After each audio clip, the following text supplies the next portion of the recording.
Hey everybody and welcome. Little preview of what's coming up here. Um, so some of you come to this channel, my Taisha Jason channel, because it's connected to my Argonauts channel and where I talk about my life in Japan. But some of you have subscribed because I used to talk more regularly on this channel about movies and DVDs and Laserdiscs. And so I wanted to take a moment to make a movie centered vlog. So hopefully you'll stick around and enjoy the content. So I recently got a Blu-ray player here in Japan. This is my Blu-ray remote in Japan. There's some, of course, Japanese on the remote, but it's pretty straightforward. And the abbreviation here is BD. I don't know if that's become universal. We need to come up with something because DVD is very recognizable. But I've been, like, if I'm on Twitter, I use BR, Blu-ray. But there, the abbreviation is Blu-ray disc, Blu-ray being one word, so they just use the B and D for disc. I don't know, what do you guys use? Have you noticed anything becoming standard for an abbreviation for Blu-ray? Obviously, it's very short to type anyway, but, you know, it just helps to know.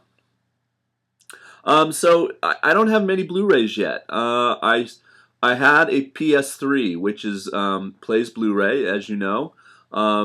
And I started to go, okay, well, if I'm going to buy, say, for example, Tron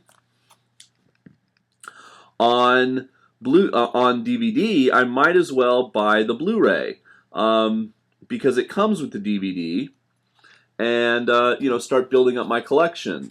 Because I knew that the Blu-ray player that I had was on loan and it would be going away at some point, and it eventually did last year, and then I would replace it.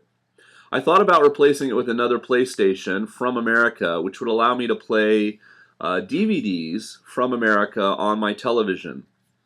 But a PS3 is still fairly expensive, and I'd have to get it shipped to Japan, and it just, cost-wise, didn't seem to make as much sense as just going out and spending a little over $100 on a nice Blu-ray player here in Japan, which is what I did.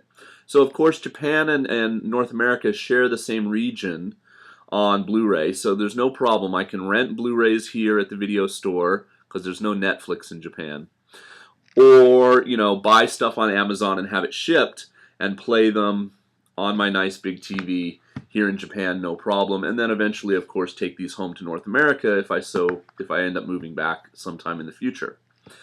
Some other ones that I bought in the past, even before I had my actual Blu-ray player, the Family Guy trilogy. You know, the Star Wars parodies. I got the big Toy Story Ultimate box, which is all 3 movies in a collectible something. I love Pixar stuff, and I love the Toy Story movies. Recently, one that I picked up, I highly recommend if you can find it, and I'm pretty sure you can, is this version of the Deathly Hallows. I'm a big Harry Potter fan. Now, this, of course, is the regular Blu-ray, as far as I know, but the big difference is it has this bonus disc, When Harry Left Hogwarts. And in America, I believe it was only available, this right here, at Target. And there you got the 4th disc. So I don't know if it's still being made, if you can walk into a Target today and find this. The cover art is slightly different. If you go to Amazon and look at Deathly Hallows Part 2, you'll notice this cover art is different. So that's one way. My brother was nice enough, thanks Paul, for picking this up for me and sending it to me as a Christmas present. I really don't need the DVD and the digital copy, though. I know they don't really inflate the price for that, but you know, I don't use it. Do you use it? Do you use the digital copy? Let me know. I just can't watch a movie that small. I don't want to watch a movie on my iPad, my iPod, my phone, you know? I barely want to watch a movie on my computer that's, you know, 13-inch screen. So some stuff that I picked up recently, you know, it's like now I'm struggling. How much do I rebuy stuff on Blu-ray? But they had great sales over Thanksgiving and Christmas. So, like, I got Princess Bride for like $5.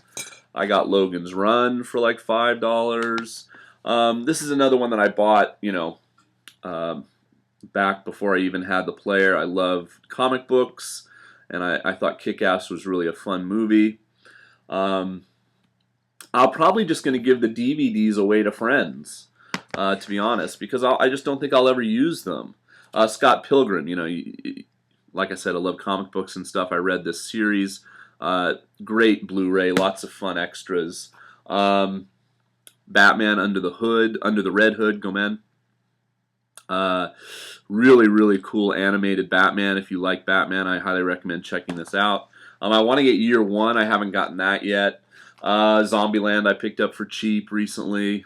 Thought that was really fun. I haven't really gone and bought too much TV on Blu-ray. You know, I'm fine paying $10, $15 less and getting it on standard DVD, or of course, you know, I stream a lot of stuff from iTunes or other places. Like currently I'm in love with Downton Abbey. But, you know, occasionally I'll see something and I'll go, you know, this would probably benefit from being on Blu-ray. And Spartacus, Blood and Sand was one thing I thought, you know, if I'm going to buy this, I'll buy it on Blu-ray. I watched one episode online, really liked it, could see the potential, and then went ahead and bought the whole series. And then, you know, going back and buying older stuff, sometimes they'll come out with something like, this is one of my all-time favorite series. It's a British spy series from the late 60s called The Prisoner with Patrick McGoohan. Absolutely brilliant series, just blows your mind. Very, very original.